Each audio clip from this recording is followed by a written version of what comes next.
Arizona, Colorado, Indiana, Michigan, New Jersey, Tennessee, and Virginia. Listen up. WynnBET is now live in all these states, and the excitement of Wynn Las Vegas has finally landed in online sports betting and casino play. From boosted parlays to live in-game offs on every major sport, WynnBET gives you the tools to win. Sign up today for your risk-free $1,000 sports bet. Download the WynnBET app now or visit wynnbet.com to start winning.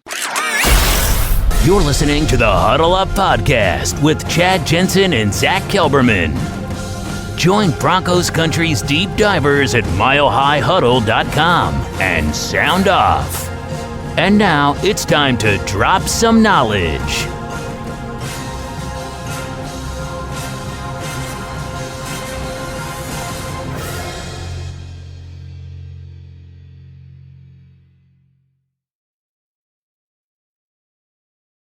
Welcome in, everybody. It is the Huddle Up Podcast, presented as always by Mile High Huddle and powered by Blue Wire Podcasts. I'm your host, Chad Jensen. With me, my fellow football priest. You know him, you love him, Zack Kelberman. Zack, the Broncos got a jump on tomorrow. Begins the legal tampering period, which for those who don't know is a 48-hour window leading up to the opening of the new league year, which is Wednesday, that allows teams to negotiate with outside free agents without it being quote-unquote tampering. Broncos kind of got a jump on the whole free agency thing. The dominoes started falling today, Zack. Multiple moves. I think the most noteworthy, though, is who they kind of have decided to let hit the bricks in many ways, and that is Diontae Spencer and Schlote Dog, Austin Schloteman, friend of the show. Listen, Diontae Spencer's a good dude, but he was wholly replaceable. He was, to me, the definition of a Jag. Just another guy. You know, he was better than Isaiah McKenzie, and I feel like the Broncos overcompensated for McKenzie's constant fumbles. Diontae held on to the ball. He just never really did anything with it. People treated him like he was the second coming of Devin Hester. Far from that. I love the fact that Nathaniel Hackett and the new special teams coordinator, Dwayne Stukes, recognizes they can do a lot better there. I think they ranked dead last in the NFL in punt return average in 2021, like 16 yards a return, something like that. Just a pretty bad number. I'm glad about that. And also Schloteman, good guy to have on the interior, but is it a guy that you have to have? No, the Broncos are aiming higher. I think they want to be a big, physical, beefy offensive line. They recognize they got to put the best five out there and the best backups out there to protect Russell Wilson. And obviously Schloteman didn't make the cut. So far, so good with these moves. It's possible a guy like Schloteman could be re-signed, but they're going to let him test. Maybe they don't know maybe they're not sure. The Broncos, what's his value at this point to us? Well, let's let the market dictate perhaps what his value is. Or it could even be, Zack, a matter of, the Schloteman camp is asking for this much. Broncos kind of value it at this much. It's too big of a gap, so they're going to go ahead and let the market dictate which one of them is more right. And they could always circle back and still kind of rekindle things. That's a lot kind of what happened with Kareem Jackson last year. But I'm going to tell you, Zack, I was a little bit surprised to see Schloteman be one of those two guys they opted to kind of let hit the free agent market, only because he kind of projects well as a brainiac, smaller-ish, athletic, better moving laterally than straight forward in a phone booth type of offensive interior lineman guy for Nathaniel Hackett's wide zone. Like, he kind of fits that mold. So it kind of surprised me to see them say, nah, thanks, but no thanks, Schlote Dog. Here's the thing, though. Schloteman was a Munchak guy, and Munchak is no longer the O-line coach. Every coach has their favorites. They want their own guys, and maybe Butch Barry, the new OL coach, doesn't see it in Schloteman. So maybe he'll resurface with the Broncos, end up with them once more, but I feel like that's a guy they can easily find either on the open market or in the draft. We heard. Who shan't be named, yes, indeed. Tom Brady, psych, pulled a Favre on everybody, which, we were keeping our fingers crossed, Zack, that it was a real retirement. But you and I both had a feeling in our gut that this dude was just kicking back, kind of had been one-upped by having his I'm retiring news leaked by Adam Schefter. That kind of got to him. Is this him just getting back at Adam Schefter, or is this dude still yearning and burning to play footy ball? Well, I love everyone saying, "Oh my God, wow," on Twitter, like acting surprised. Were we supposed to be surprised that he unretired? It was the most transparent unretirement of all time. Everyone expected this, at least I did for sure. Well, to be fair to Brady, though, he was playing at a pretty high level before he decided to walk away. And I think that's part of it, knowing that he can always contend as long as he's playing at that level on that team, even if they lose a couple of their pieces.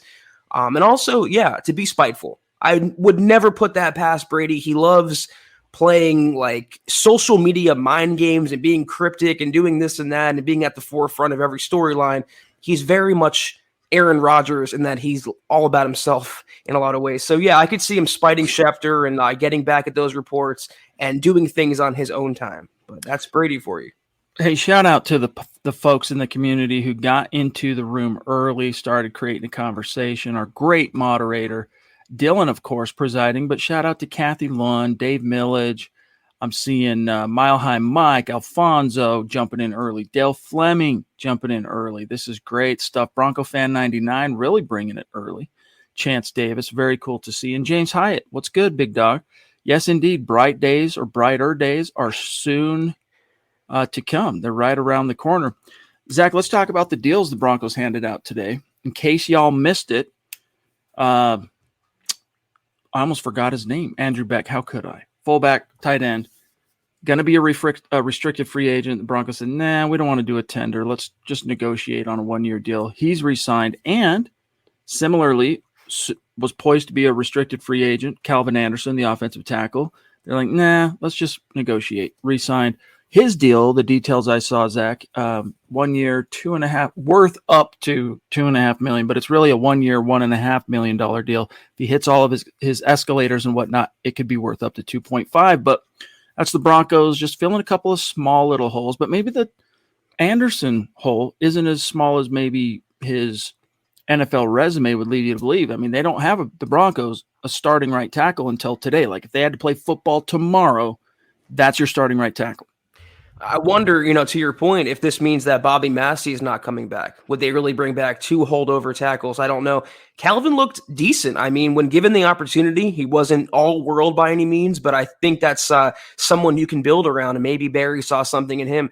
The Beck re-signing, kind of surprising because he was very much forgotten about and discounted in the Broncos tight end room. Fullback's a dying breed in the NFL as well. But you bring him back, you have Alberto. Suddenly, tight end is not that serious of a need for Denver. Everyone's talking about, use the 64th pick on a tight end. You have to address that. They are pretty high on Alberto after trading Noah Fant in the Seattle deal. Maybe bring back the blocking tight end. I forgot his name.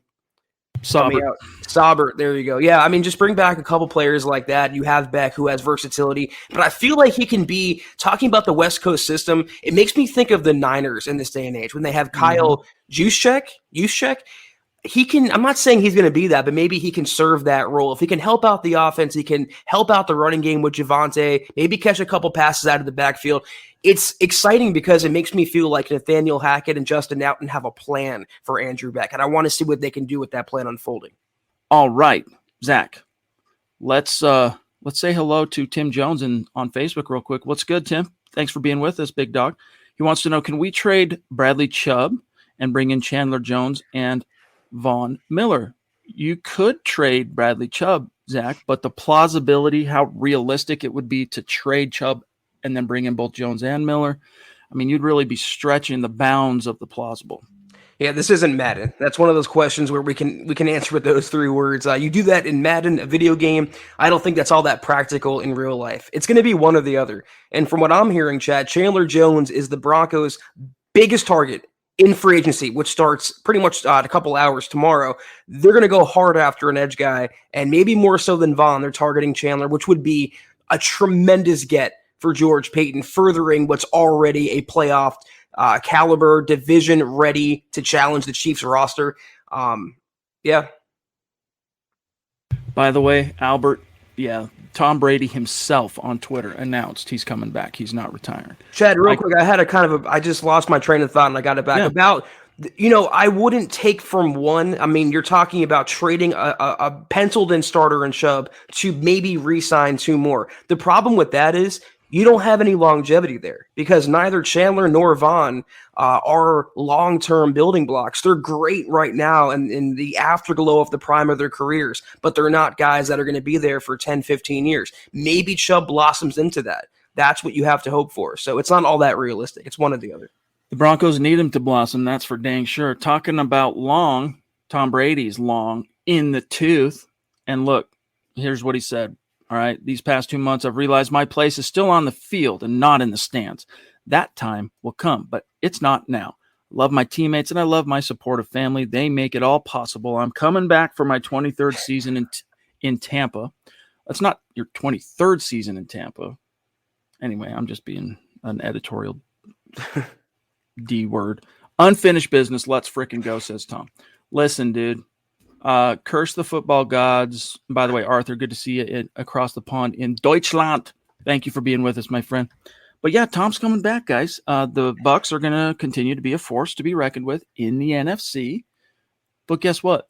That's not our problem. Broncos have Russell Wilson, and AFC, which is still the stronger conference in my opinion, just got a whole heck of a lot stronger.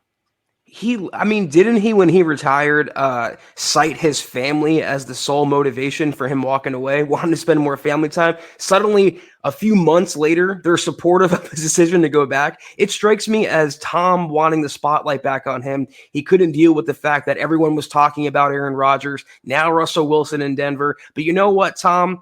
You can say LFG all you want. You can come back for your 23rd season. It's not going to dampen my excitement and my literal enthusiasm about the Russell Wilson trade. That's what my sight's set on right now, and that's what I'm focused on, and I think every Broncos fan. Forget Tampa Bay. Like Chad said, it's not our problem. They're in the NFC. Broncos in the AFC. They're about to compete for the AFC title, as far as I'm concerned.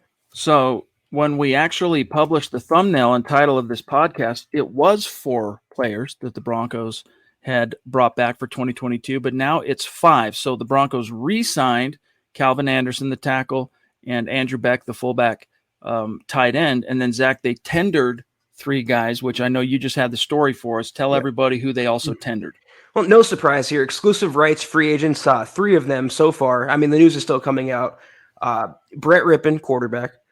Jonas Griffith, linebacker, came over from trade from San Francisco last year, played pretty well. And as you can see, safety PJ Locke, a special teams guy, kind of a jag. But Rippon is interesting. He's the only quarterback from the last regime to return under the Hackett regime. They traded Drew Lock in the Seattle deal. They let Teddy Bridgewater. He's going to walk on the open market. But Rippon returns, doesn't have much upside, but he's a pretty good coach on the sideline. He could be the backup to Russell Wilson because Rippon is a veteran now. It's weird to say, but he actually is. Came in the NFL in 2019. The good thing about Russ, except for last year, the dude is an Iron Man. You don't have to worry too much about him missing time. Maybe, I put this on Twitter, a quarterback depth chart comprised of Russell, Brett Rippon, and a day 3 rookie like Caleb Ellaby. I would be on board with that. Yeah, I could get behind that. And all the Rippon truthers from that week 4 road win against the New York Jets was that 20? No, that was 2020. We're like, no, Rippon's going to outlast Locke in Denver. Turns out he did. So congrats to those truthers. But yeah, Jonas Griffith, that was matter of course. All right. He was so good down the stretch that was happening. Locke, PJ Locke, I'm not quite sure what the allure is. He's very feisty defensive back, kind of a jack of all, master of none type. Hey, bring him in, let him compete, see what's what. No guarantees here. Brett Rippon, though, is a little bit interesting just because it's like, hey, as you said, this is a different regime, Zach, and they're thinking they like Rippon. I mean, maybe they're just bringing Rippon back simply, Zach, as he's the he's our worst case scenario contingency if Russ goes down. But I still think they're going to go out and sign somebody. I don't think they're going to go into the draft or the season, let alone with only Brett Rippon as the failsafe behind Russell Wilson. I don't know. Maybe we disagree a little there. I just think they're going to copy Seattle, and they had Geno Smith as Russell Wilson's backup. And Russell has been, again, an Iron Man. He had a streak of, 123, 134 consecutive games before that throwing hand injury. So you plug him in there and you're set. And Rippon, if you have the offense and the coaching and the play calling, you can get by if, God forbid, Russ goes down. So I wouldn't really want the Broncos to invest more money in the quarterback position, you're already going to have to re-sign Russell to a new contract. Brett Rippon, the good thing about tendering him, his deal is going to be for 1 year and like under $1 million because he was a former UDFA. That's pennies. I mean, less than pennies for a backup quarterback. I think I'm content there. All right, guys, real quick before we keep going any further, I want to give everybody an update on where things stand on the Bronco jersey contest on YouTube. For our Super Chat Superstars this month, the top 5 finishers, that's a cumulative finish, meaning those who have contributed the most, those 5 names go into a hat, pull one out randomly.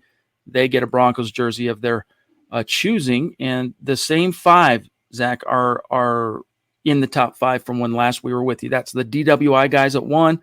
DW, that's Dale across the Pacific anyway, in Hawaii. The Duchess, Michaela, at 3. Jeremy the Black Knight at 4. And then Mark from Georgia at 5. And then a few of the names, just to let you know, outside the top 5, G. Hill, Naj Altaf, Chris Hernandez, Kayaka, Nash the 5th, Smith Corona.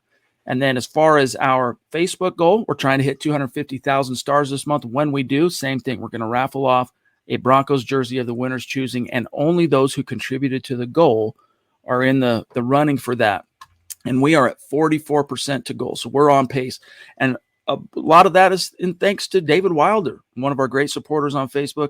It's great to see you, my friend. He says, the most important thing we can do to improve special teams is go get a good return guy.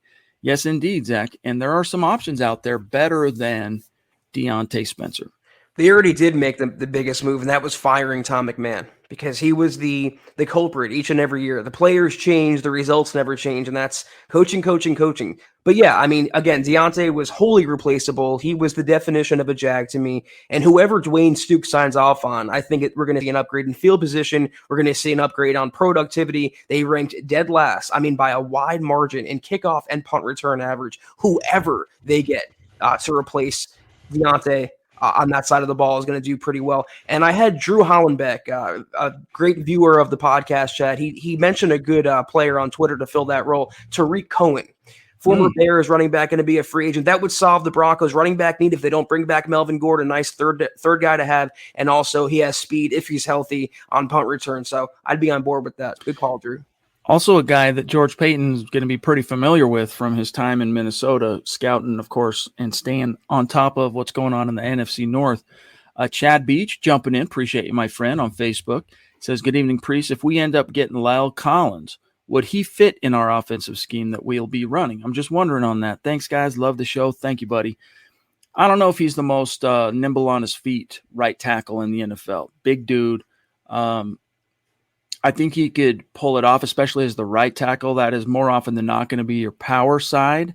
But still, power meaning that's the side where, pardon me, you want to make sure your right guard and your right tackle are kind of the two strongest dudes on the offensive line. But you're going to be moving laterally a lot. And for the right tackle, when a lot of the runs are going to be going that way, strong side, he doesn't have as far to traverse, Zach, laterally on those wide zone moves or runs, I should say. So, you know, I'm not 100% certain it would be the very best scheme fit, but I don't think it would be him coming in any kind of detriment to the scheme. I mean, Lyle Collins is a very talented, competent, and versatile NFL lineman.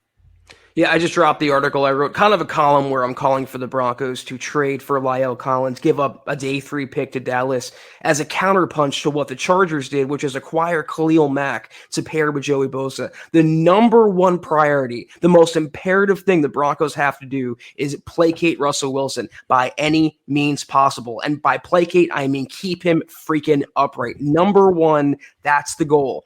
Lyle Collins, you know, scheme fit's important, this and that, but I feel like, Chad, if you can play, you can play, and that will come out on the field. And he graded out last year. I know the injuries, and that's something to keep in mind. Thankfully, the Broncos have Calvin Anderson coming back to represent a little insurance, but Lyle Collins graded out as a 3rd best run blocker in the NFL, according to PFF last year. He also had a solid pass blocking grade. He is a monster. I mean, he's 6'4", 320. He can play guard as well, left or right tackle. God forbid something happens to Garrett Bowles. I'm all for that, Chad. You take on his contract. It's pretty much for a right tackle. It's actually fair market value.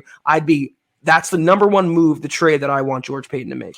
Let me tell you, as someone who has interviewed Lyle Collins back when he was a prospect coming out at the Senior Bowl in 2015, you stand next to this man, you feel like you're about this big. He is enormous. Andrew Baker with an update for little Axel. Appreciate you letting us know, my friend. He says, thanks, MHH community, for the prayers. I even got support in the DMs. Axel, that's his son, was a rock star getting released in one day when it was supposed to be 4 days. Much love.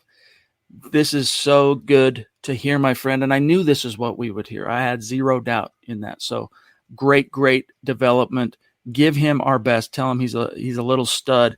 And we can't wait to hear his thoughts on the podcast one of these days. All right. Also, a nice little Zach. This is true. Diamond Rattler. Tom Brady got in one argument with his wife and said, I'm going back to work. You know, a big part of it is it's kind of like Talladega Nights, Ricky Bobby, when he hits the big time and he gets interviewed for the first time and he keeps putting his hands up and the guy goes, he's like, I don't know what to do with my hands. I don't know. Well, it's like that for when you're high. Anyone a lot of people are this way. Me, for example, Zach, you and I have a weird job where, we don't go in and punch a clock and, it's 9. All right, we're in, punch the clock out at 5, and then we live our lives. What's a clock? Our job is literally 24/7. And so for me, and it's similar for pro players, right? They're constantly in their playbook, even in the off season, they're constantly keeping their bodies in shape and all this. And then for when you're used to that, like for Tom Brady for 23 years, all of a sudden you remove that from the equation. And it's almost like you grieve the loss. Something's missing in your life and it can create a little bit of a depression. And I know just for me, like next week, taking my kids on vacation, my whole family, we're going on vacation. And there is a small part of me, all right, that in many ways dreads it just because it takes me out of my comfort zone of working my butt off, doing what we do here every single day, Zach, even though I know it's good for my family. It's probably dang good for me to break away a little bit here and there, but magnify that times whatever for Tom Brady. FOMO is a hell of a drug. It really is. I experience the same thing, Chad, with the rare times I'm out on the podcast. But I really don't care enough about Tom Brady or a situation to really speculate on why he's coming back. I think maybe if you do want to speculate, it could have been a little premature that he wanted to walk away. And then getting it spoiled by Adam Schefter really stuck in his craw. He had a statement right after that where he strongly disputed it. And everyone knew he was coming back, but someone pointed out in the comments a good observation. He never had a formal retirement press conference. You think a quarterback like Tom Brady would have a presser, but no, that never happened. So maybe the Bucs knew all along that Brady was coming back. If so, just stupid hijinks. Russell Wilson, I don't care. Yeah. Travis Weber, pardon me, Big T. Also, I got a message, a DM, someone saying that having a hard time super chatting on YouTube. I don't know. That's outside of our control, guys. So if you're having any problems super chatting on YouTube, thanks for the effort. And, we'll get you on the next one, but thank you very much. Travis Weber says, hope you all had a great weekend. Do you see Denver trying for Chandler Jones? Oh, yes. Since it sounded more and more that Vaughn isn't, and are we bringing back Jewell or Johnson or neither? It feels like the pendulum, Zach, has swung toward Chandler Jones in terms of the buzz we're picking up for the Broncos. And it makes a lot of sense because, Vaughn Miller had a nice playoff run for the Rams, but his regular season production was about what it had been the last 2 or 3 years in Denver, where I'm not going to say it was forgettable. I don't want to minimize it and be too hyperbolic here, Zach, but it wasn't that high impact, game-changing type of impact that you're used to seeing from Vaughn Miller. Whereas you look at Chandler Jones. Chandler Jones is a 1-year mercenary guy now. But when he signs that 1-year deal as a mercenary and he brings his weapons and he shows up with his rucksack ready to go to war, you're going to get production out of him. He's going to give you double-digit sacks. So if the Broncos want to err on the side of which one's going to give us the bigger bang for the buck, I think just right now in this stage of their careers, it's probably Chandler Jones, although I'm not going to if Vaughn Miller has any interest whatsoever in coming back to Denver, that's definitely something that I would want to explore, and I'm sure the Broncos will, but that's still a big if. We're going to get some answers on that front, though, this week, Zach. I mean, I've been called a Vaughn Miller hater lately because I said, I would take him back if it's reasonable, but I'm not breaking the bank $20 million or so on Vaughn. And I'm going to point out once again, there's a reason George Paton traded him. I understand he traded him to a title contender. It was a good trade for both sides, everyone involved, but there's a reason why the Broncos wanted to move on. And Chandler Jones, except for 2020, dating back like 6 or 7 seasons, has had at least 10 sacks every year. He's good for at least 10 sacks. He's good against the run. I just feel like it's a little more of what a Giro, I'm going to forever call him a Giro. I do not care. A Giro Evero wants to do on defense. And don't forget, Evero saw Chandler Jones twice with the Rams playing the Cardinals in the NFC West. That is my guy right now. And I feel like you can get Chandler for a couple million cheaper than Vaughn. And all the breadcrumbs are indicating it's not Vaughn who's the 1A. It's Chandler who's the 1A. And be a big get for Paton. On this subject, Black Knight, Jeremy, he's wanting to know, could the Broncos trade up in the first round if an OT falls? That's an interesting question. Let me put a pin in that because he also wanted to know if I saw his DM in which he says, Vaughn really wants to come back to Denver. Well, I'm looking at the DM, and it's a screenshot of Vaughn on Twitch, Vaughn's channel, and he has a stream scheduled for tomorrow, March 13th at 7 p.m.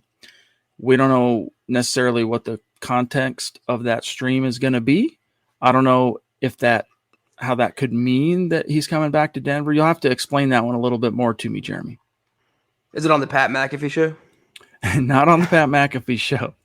The Duchess from the top rope showing that, wow. I guess Super Chat, it's still working just fine on YouTube. Thank you. Love you. Appreciate you. And if I'm not mistaken, hold on. Let me see. I'm trying to get my... Okay, so Michaela is next week on the 23rd. We cannot wait. We're looking forward to that. Love you. Thank you so much, Michaela. She says, who do you guys think we'll draft in the second round? Also, we should create a poll for our record this year, MHH Forever. We'll get a poll going on YouTube so everyone can participate in that. We can get one going on Facebook, but we'll probably do it in one of the groups. We have to be a little bit more selective what we put on the page itself. But, Zach, who do you think or what do you think the Broncos are going after in the second round? It depends what they do before that. Are they going to fill edge with Chandler Jones or Vaughn Miller? Because that would eliminate that pressing need at 64. Are they going to bring in Lyle Collins at right tackle? Because that would eliminate that need. Whatever they don't fill with a premium player on the open market, they're going to attack in the draft. I don't see tight end. I could maybe see cornerback, as surprising as that is, inside linebacker, something along those lines. I'd be surprised if it was a tight end or a safety. Whatever they don't do again, though, I think they're going to fill at that spot. I know it's not a flashy answer, not much substance there, but it really is predicated on what they do in free agency and the trade market. Albert says that's why Brady came back. Less competition in the NFC now that Wilson's gone. Could very well be. Back to what Jeremy said about trading up back into the first round if a tackle falls. I could see it happening, Jeremy, but as Zach said, the philosophies of NFL teams, it's one thing is kind of, it's kind of a monoculture, and that is free agency. You use free agency to fill the pressing needs, to fill the biggest holes on your roster, freeing you up somewhat so that when you get to the NFL draft, it's not that you don't draft with some sort of need motive at all. It's just that you're no longer going to fill those temptations perhaps to reach. You can kind of kick back. We got this hole filled. Let the draft come to you. Not be as anxious for this guy that would be the right fit. And we've got this huge hole we still haven't filled yet. It just kind of frees teams up, takes some pressure off them. All teams, all right, draft based on some sort of need motive. But the best draft artists in the NFL, all right, the best GMs, they kind of balance that with the BPA thing. There's the best of both worlds, I think, is what the Broncos really have done pretty well, dating back to John Elway joining the front office in 2011. But George Paton last year, I mean, phenomenal draft class. I have little doubt, Zach, this year he's going to follow it up with another very solid contribution to the Broncos. And to answer the second question, 17-0. Until proven otherwise, 17-0, baby. Let's get it. Let us. Okay. I'm going to scroll through here. We don't have Scott with us this evening, ladies and gentlemen, because he had a family thing going on, and it's all good. We said take care of business, handle what you got to handle, be there for the fam. He'll be back tomorrow, no doubt. Teddy, people are asking, what about Teddy Bridgewater, Zach, coming in as your true stopgap this time? You're not bringing Teddy in to start or any kind of competition facade. There's a lot of reasons why no. There's one big reason for me, but explain that to people. What is the upside? Why spend million? It's going to cost you at least a couple million, $3-4 million for Teddy, when Brett Rippon is pretty much the same quarterback, and at least he's younger. At least there's some developmental upside. There is nothing left with Teddy. He showed you who he was last year, and after 2 brain injuries, Chad, he should walk away from the NFL, not come back to the Broncos. No, you have to move on. You have to cut all ties from the Fangio era, the Shermer era, the forgettable dark ages, and come into the light. Move on from Teddy. No.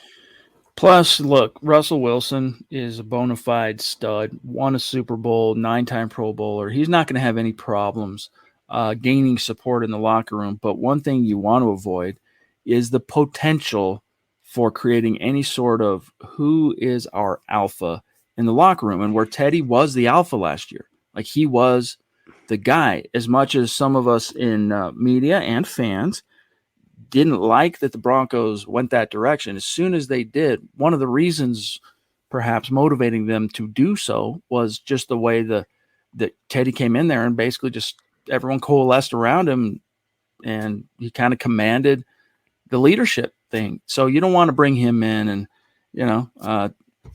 too many cooks ruin the broth type thing. You bring in a guy who is new to Denver but has some starting experience, like an Andy Dalton. That's just a name I'm throwing out there, not a guy I'm pining for, but a guy like that can go out there and give you that plausible 1 or 2 game, starting capability if you need him to.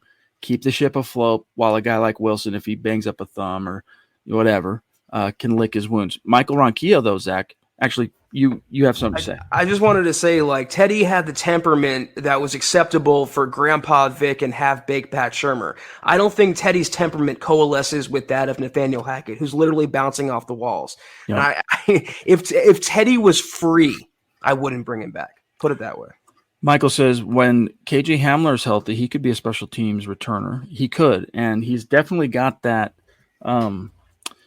that short area speed and burst and just all the things. I mean, at Penn State, in fact, if I remember right, Zach, that one play we heard from that Vic Fangio kept rewinding back and back at Penn State and then would clock it himself on his own little stopwatch.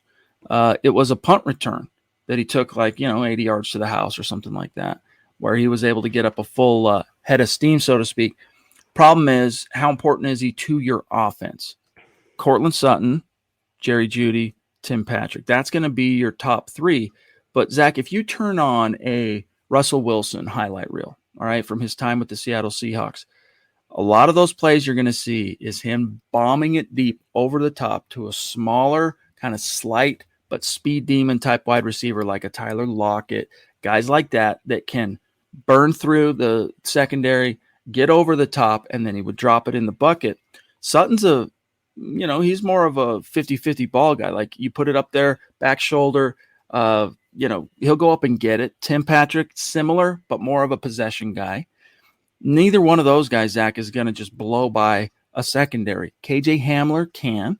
Jerry Judy can, actually. I can see Jerry Judy catching a lot of long balls with Russell Wilson. So then you got to go, all right, if those 2 guys are our 2 kind of plausible vertical speed threats in the passing offense, how much do we really want to risk KJ Hamler, who is, if he's proven anything as a pro, it's that he's injury prone. All right, I hate saying that, but it is what it is. To the attrition and risk, Zach, of returning punts and kicks. If we're comparing Seahawks receivers, I think Jerry Judy is going to be the Tyler Lockett, and KJ Hamler has a lot of Doug Baldwin in him. You mentioned the deep threat, taking the top off the defense. If you actually throw him the ball, like Drew Lock did in the Minnesota game, he can be explosive, obviously. But, Michael, the only issue of your comment I take umbrage with is you said when healthy. I don't want to presuppose that. He's coming off a serious knee injury, KJ Hamler is. He has to prove it's if he's healthy, not when he's healthy. And I hope to God he is, because he can be a real threat for this offense and be something they don't have in the other receivers, like you mentioned, Chad. But he had a long way to go from that. And that was something worth monitoring going forward. One of our great supporters on Facebook, Clayton Hiram, wants to know, best free agents, what are your thoughts? Well, if we get back to the positions of need, pardon me, we've already touched on one, and that's Chandler Jones. I think he just makes too much sense. Vaughn Miller's another guy that I want to keep in the conversation until he's not. And Jeremy, who knows? Maybe you're right. Maybe there's a little something. Oh, wait, he's saying no, he's talking about a Broncos game. All right, let me look at this again. Broncos game recap. Well, I don't know, dude, because today, Broncos game recap. Okay, yeah. And then tomorrow, talk shows, Vaughn and Theo podcast live, 5 p.m. to 6:45. I don't know. You could be right, dude. There could be something there. I don't know. We'll see. But besides Jones, besides Vaughn, Zach, we've got Lyle Collins. Makes a lot of sense, but he's not a free agent, right? You're going to have to make a trade and compete with other potential suitors for that. Dennis Kelly would be another right tackle candidate. It's a free agent that I would actually really be down for the Broncos to go pursue. Even Bobby Massey, I wouldn't hate bringing back. But is there anyone else out there, free agent from the need positions? Let's remove original Bronco guys. Let's only talk about outside guys for Clayton that you really like. I know you like that linebacker from Green Bay. Yeah, Devondre Campbell. There's Jordan Hicks. There's Bobby Wagner. I like Ryan Jensen, the center. He might be coming back now that Brady's unretiring, but there's Brandon Scherf from the Commanders. He's going to be a free agent more than likely. There's a lot of guys out there I would love for the Broncos to sign, but at the top of my wish list, I got to say it, doesn't make me a Vaughn hater. It makes me a Chandler pro guy. I love Chandler Jones's game, and I feel like he'd be excellent on this defense. That's my number one guy, but there's a chance. You mentioned Lyle Collins, and you said if they have to trade for him. Reportedly, if they can't get a pick back, they're going to cut him. So it could be a case where the Broncos can sign Lyle off the open market, and that would be a coup as well. There's a lot of talent out there, and I hope George Paton gets aggressive, stays aggressive, and really bolsters this roster. All right, we've got Alfonso jumping in with a very sweet super chat. Thank you, my friend. Alfonso, you the man, big dog. He says, hey, guys, super stoked for Russell Wilson and the Denver Broncos to come to town and play the Chargers this year. Heck yeah. I mean, to this day, man, Chargers home games look like a Bronco home game. Like, it's embarrassing to this day, even in that massive LA market, Zach. But yeah, AA, Alfonso Aranzazu. I don't know. Sorry if I butchered the pronunciation, my friend, but happy days are here again. It's the salad days, like from Raising Arizona. You guys remember that movie? Those games are going to be like epic. I mean, the Chargers are going to be really aggressive in getting to the Super Bowl under Brandon Staley. I heard a rumor they were targeting J.C. Jackson, the cornerback. I mean, they're going to shore up every major defensive need they have, and they're going to bolster that offense. They already got Khalil Mack to pair with Joey Bosa. That's pretty, scary for any quarterback in the West. But yeah, it's going to be exciting again. We're not going to have to hope the Broncos offense can limp through a game with impotence. They're going to have confidence in the Broncos offense to put points on the board and go toe-to-toe with Justin Herbert. Can't wait for those games. Can't wait. I'm Purple Drank. Good to see you, my friend. We need to get this page out there on Twitch, he says. The YouTube chat is popping. Yeah, it always is. But Jeremy has the explanation for you right here. The YouTube and Facebook popping off. You know, Twitch is kind of new to MHH. It's about 2 years old. We're not experts on Twitch.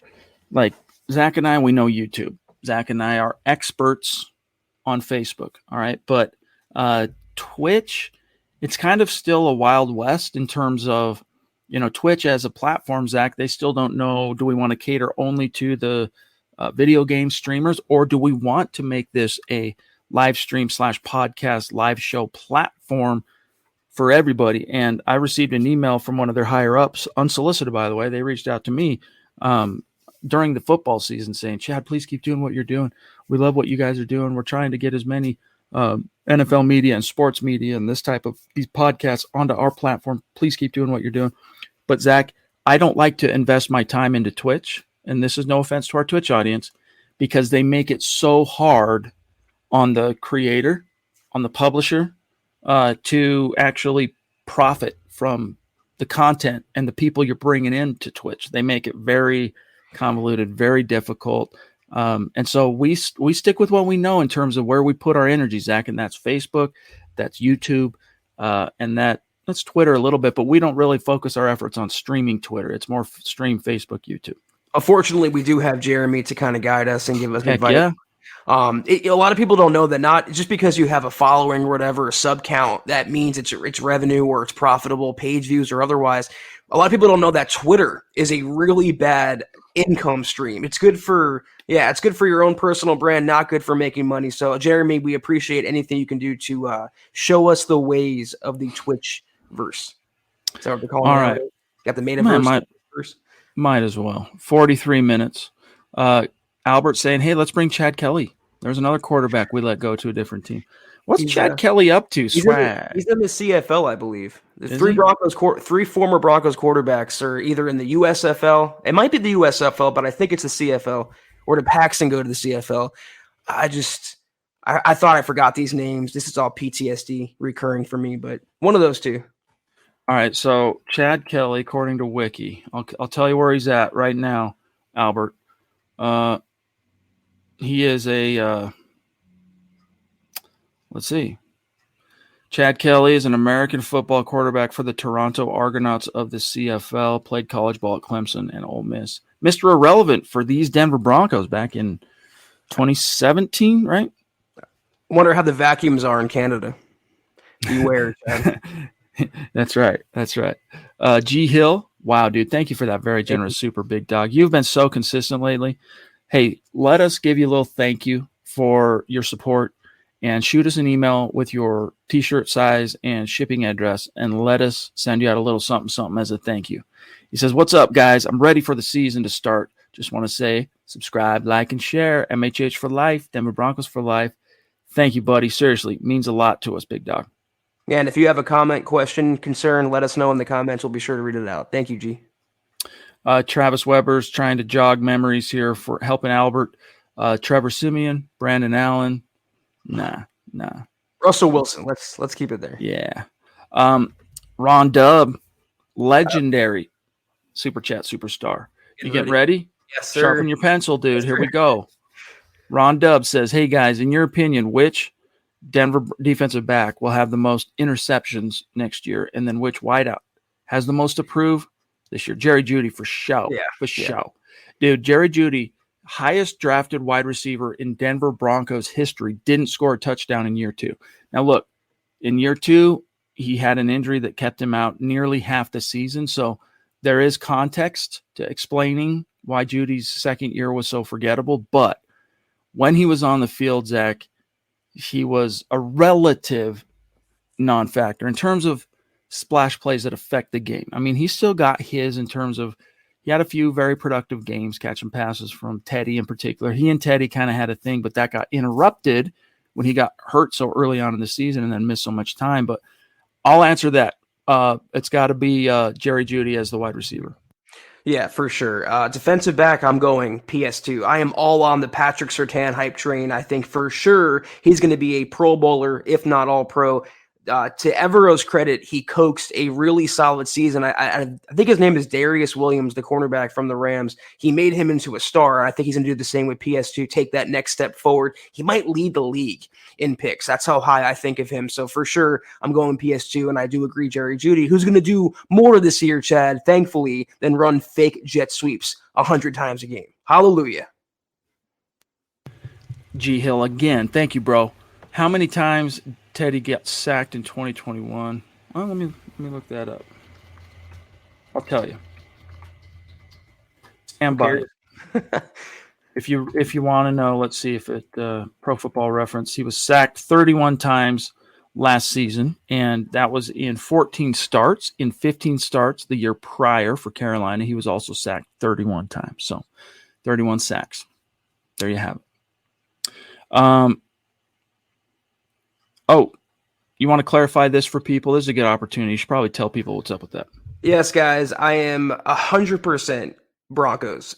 I am no longer covering the Cowboys. My sole commitment is to the Broncos, and makes me happy. I hope it makes you guys happy as well. I appreciate you asking, Kev, but no longer Cowboys for me.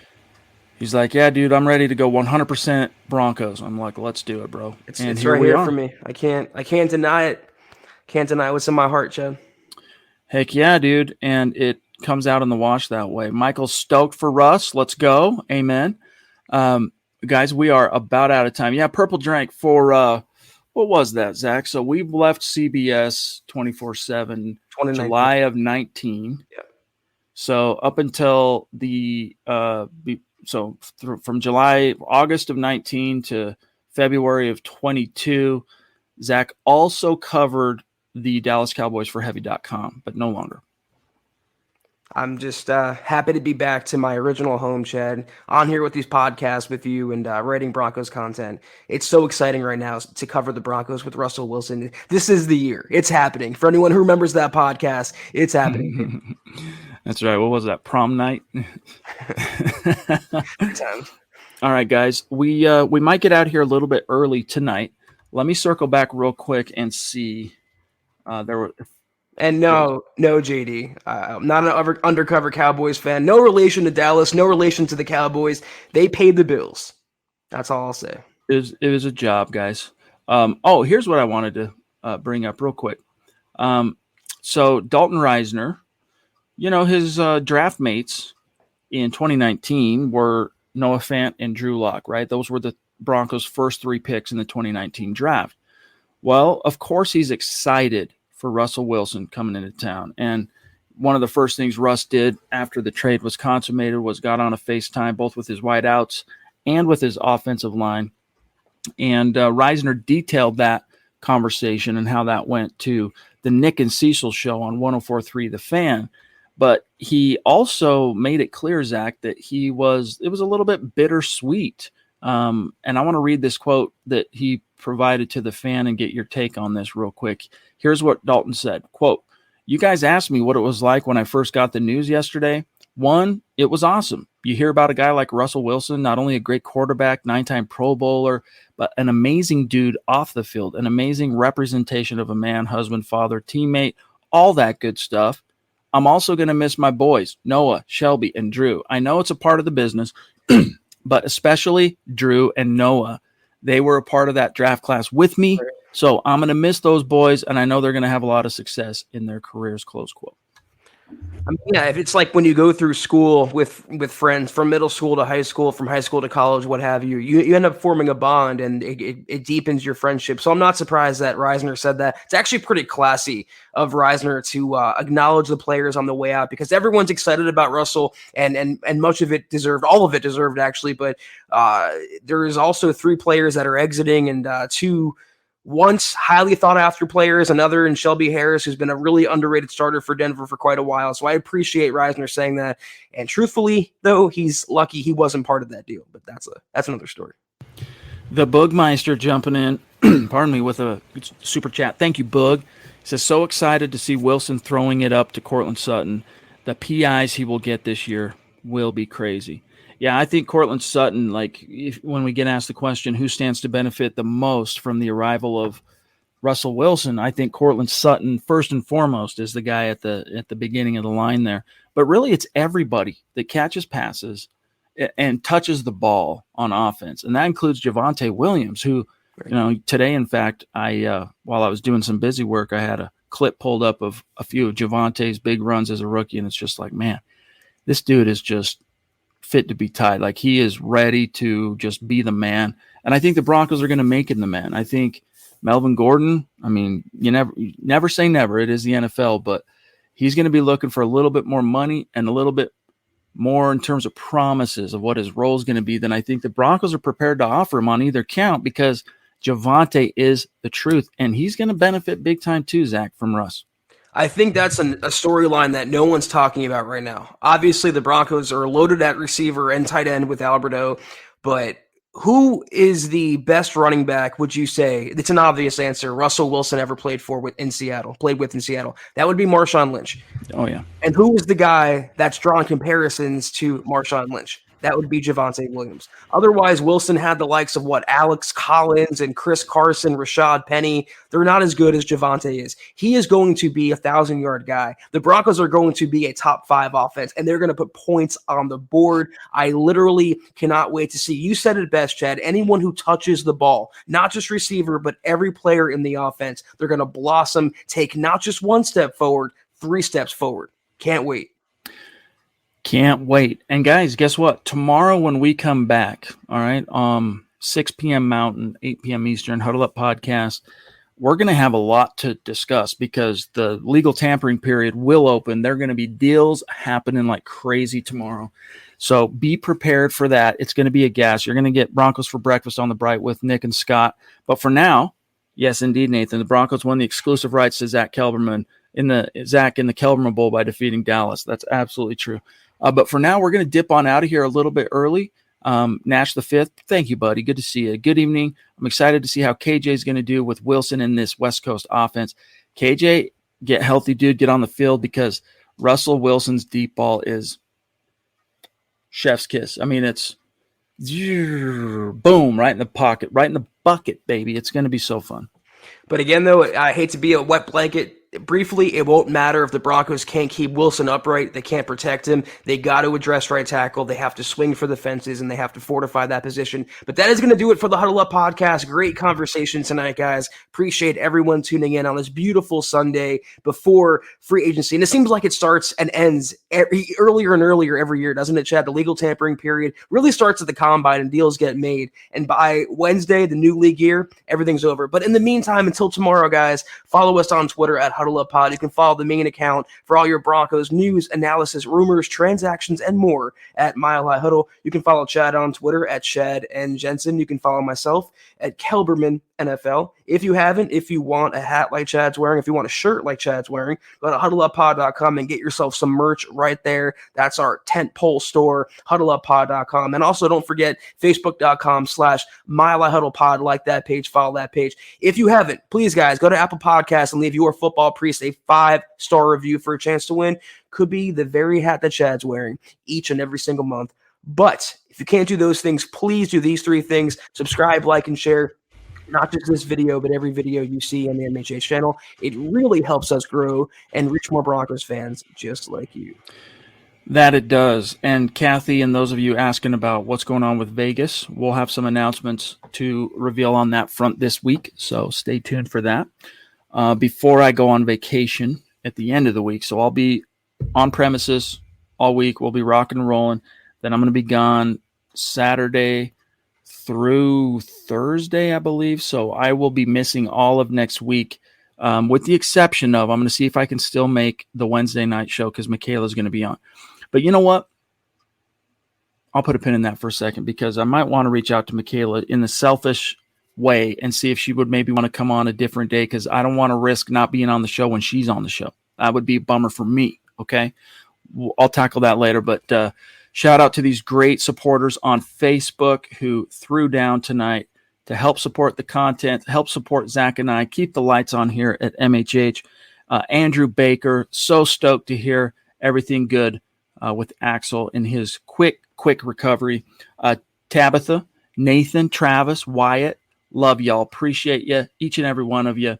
And then our Super Chat superstars, the Duchess, Alfonso, G. Hill, Ron Dubb, the Boogmeister, and Nash the Fifth. Thank you. Shout out to Dylan for help moderating. I mean, we get spammed with stupid stuff. I don't want to say it because then it gets the podcast flag. Dylan's on top of that. Plus, he's helping keep the conversation going. He's reminding everybody smash like, share the content out there. All those little things. It goes a long way, you guys. So, as Zach said, we'll catch you tomorrow. Take care, guys. Have a great rest of your Sunday. And as always, go Broncos. You've been listening to the Huddle Up Podcast. Join Broncos Country's deep divers at milehighhuddle.com to keep the conversation going.